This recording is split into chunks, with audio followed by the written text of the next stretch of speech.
stories, at least on television and newspapers about it. Did you have an inspection of the property before you closed on the transaction? Yes, we did. So they didn't find anything in the way of mold at that time? No.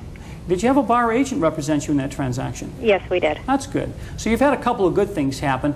Now the mold issue. I'm not sure if we can answer that question for sure. Jerry, maybe you'd like to try answer a little bit about the mold issue. Have you had any cases about mold lately?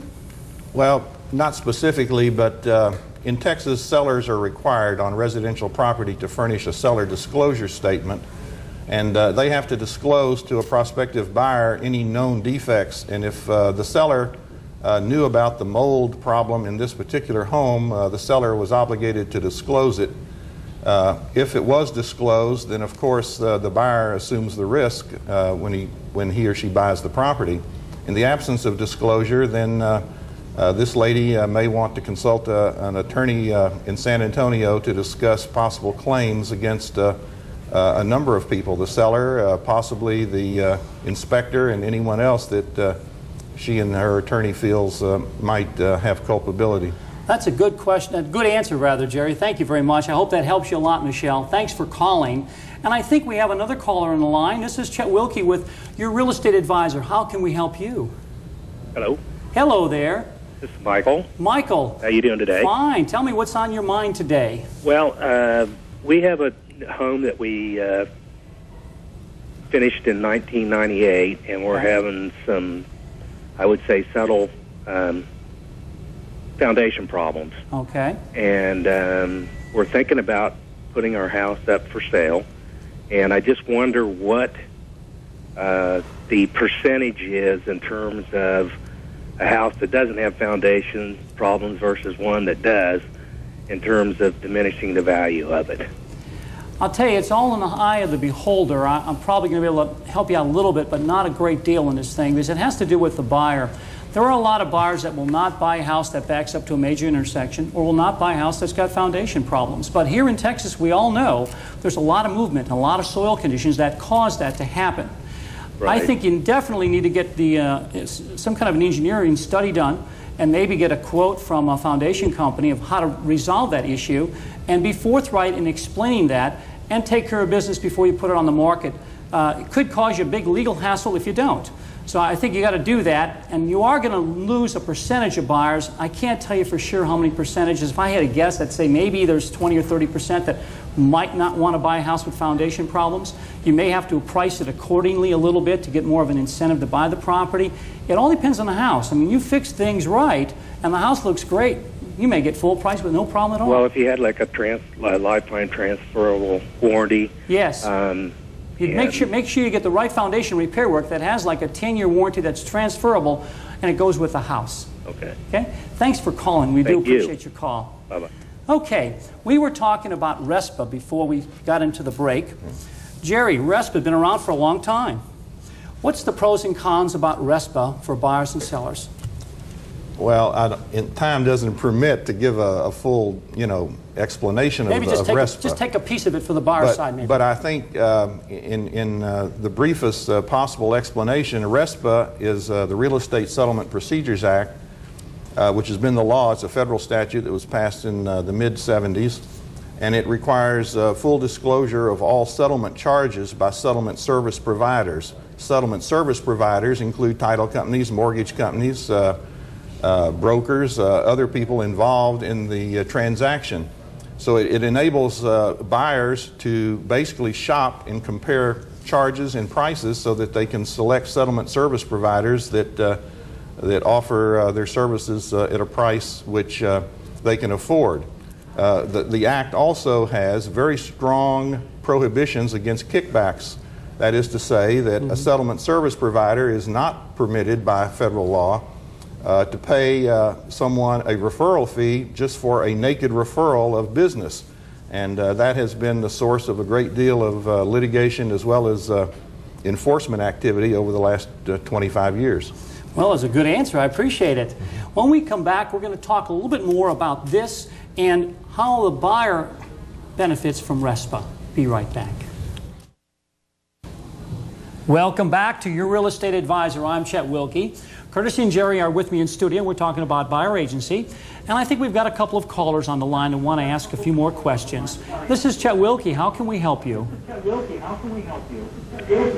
Yes. Yes. My name is Carolyn. Hi, Carolyn. And I have a question. Sure. We have just Carolyn, you may purchased want- a brand new house, Okay.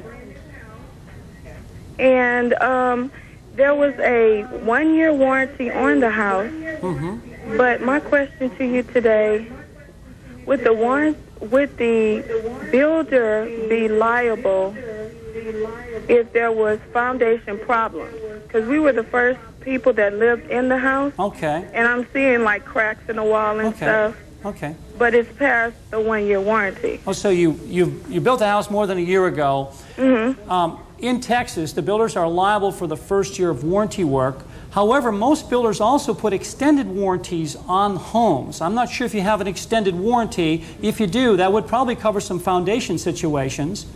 There's a lot of moving soil in Texas again. Now, let's see if Jerry has a better answer than that. That's just kind of a generic one for you. Jerry, do you have anything better than that for me?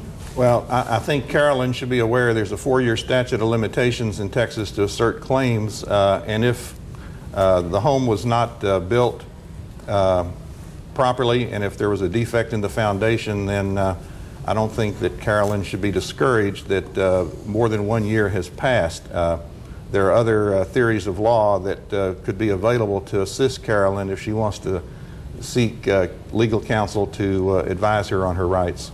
Carolyn, thank you a lot for your question, and check on our website if you want to talk to Jerry some more. And I think we've got one more caller on the line. This is Chet Wilke, your real estate advisor. How can we help you today?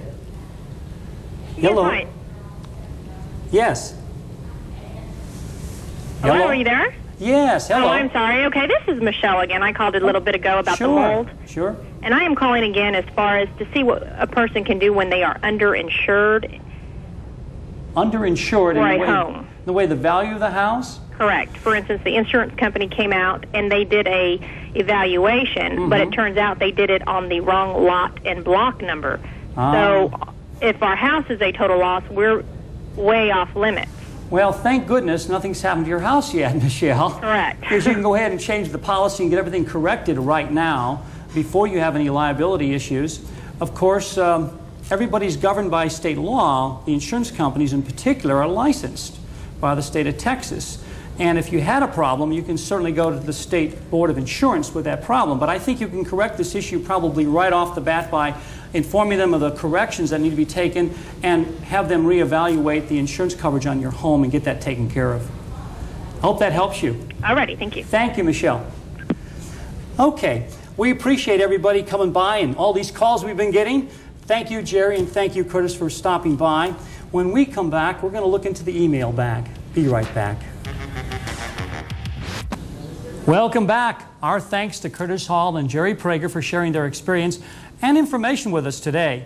For more information about buyer representation, RESPA, our guests, or any of our past shows, log on to TXCN.com and click on Your Real Estate Advisor. Our site will be invaluable to you regarding real estate in Texas. Don't forget to email us your questions right from the web page. Now that spring has sprung, we're all thinking about outdoor activities, so on our next show, we'll delve into outdoor living. From patios to water features to pools and everything in between, we'll explain how they can add value to your home. Well, that about does it for us today. But before we go, I want to answer an email. I've got one from Lynn. Lynn writes, Chet, I'm self-employed, single, work in the Irving area, and want to buy my first home. I've managed to save a little bit, but don't want to put all my savings in the down payment. Already, I'm pre-qualified, but nothing I like in the $700 a month range that is about to fall apart on me. I'm desperate. Help. Okay, Lynn. My best loan program you should consider probably is the FHA loan because it only requires 3% down. So on a $70,000 house, that's about $2,100. In a lot of cases, you can get the seller to contribute to the closing costs, so that's about what you're going to need in order to get a house. Hold on to your money as long as you can these days and start out with a very frugal purchase. And we can help you by looking at our website if you'd like, and we'll be glad to recommend some people to assist you. You know, we have realty advisors on our website, and some of the guests we had today and past guests, you can also contact them on our website. But if we didn't get to your email or call, we'll try again next week. This is Chet Wilke, your real estate advisor. Remember, I'm just a click away. Have a great week.